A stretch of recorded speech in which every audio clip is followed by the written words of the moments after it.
তাদের এই সেবার কারণে আমি আগে নিচে উঠতে বইতে পারতাম না, এখন আমি নিচে উঠতে বইতে পারি। এখন আমার আগের মতো আর ওরকম ব্যথা হয় না।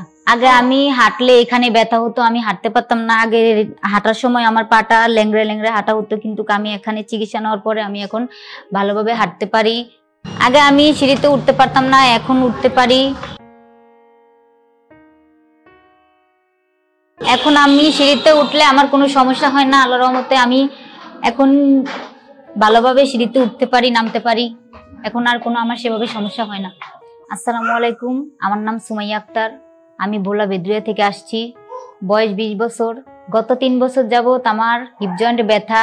আমার হিপ জয়েন্ট ব্যথার কারণে আমি উঠতে পারতাম না, বসতে পারতাম না। আমার 2টা ছেলে আছে, তাদের দেখাশোনা করতে পারতাম না। আমি সকালে খাট থেকে নামতে পারতাম না, নামলে আমার পা বার হয়ে থাকতো, ব্যথা হইতো। 2-1 মিনিট দাঁড়ায় থাকতাম, তারপর আমি হাঁটতে পারতাম। একটা মানুষ যখন সুন্দরভাবে হাঁটতো তখন আমার কাছে খুব খারাপ লাগতো যে আমি আগে অনেক সুন্দরভাবে হাঁটতে পারতাম, এখন আর সেভাবে হাঁটতে পারি না।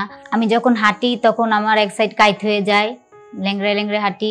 আমার যখন হিপ জয়েন্ট ব্যথা ছিল তখন আমি বসতে পারতাম না, বসলে খুবই ব্যথা হতো।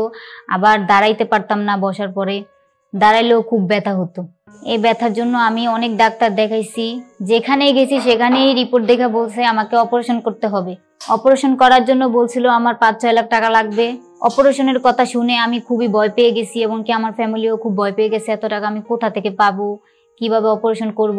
অপারেশন করার আগে আমার মনে হয়েছিল যে অপারেশন করলে কি আমি ভালো হব নাকি হব না, সেটা আমার মাথায় শুধু টেনশন হতো। আমি যখন অসুস্থ ছিলাম তখন আমি এটা চিন্তা করতাম যে আমার 2টা ছেলে আছে, তাদের কি দেখাশোনা করবে, তাদের কি হবে। এ কারণে আমি আর অপারেশনটা করি নাই। এই সময় আমি কি করব টেনশনে আমি আমার আম্মুকে বলছি যে আম্মু আমার কি অপারেশন ছাড়া কি কোনো ওষুধের দ্বারা আমি কি ভালো হব না। আমি খুব টেনশনে পড়ে গেছিলাম, আমার আম্মুও খুব টেনশনে পড়ে গেছিল, এখন কি করব না করব এটা নিয়ে আমি খুব কান্নাকাটি করছিলাম। এমনকি আমার মাও অনেক টেনশনে ছিল, কি করবে আমাকে নিয়ে।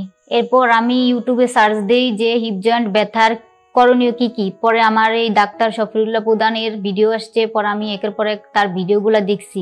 দেখার পরে আমি আমার বাবা মাকে দেখাইছি। প্রথমে তারা বিশ্বাস করে নাই যে এটা আর কি ভালো নাকি ফেক।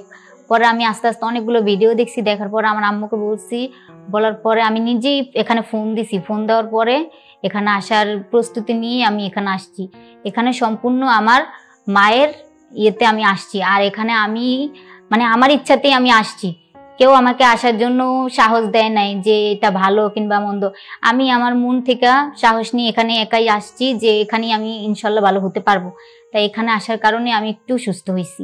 এখন এখানে আসার পরে স্যার বলছে যে ইনশাল্লাহ আপনি সুস্থ হয়ে যাবেন।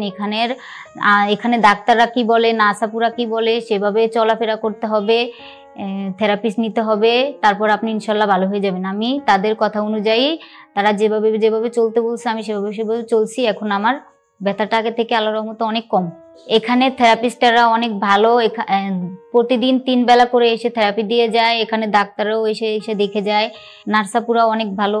তাদের এই সেবার কারণে আমি আগে নিচে উঠতে বইতে পারতাম না, এখন আমি নিচে উঠতে বইতে পারি।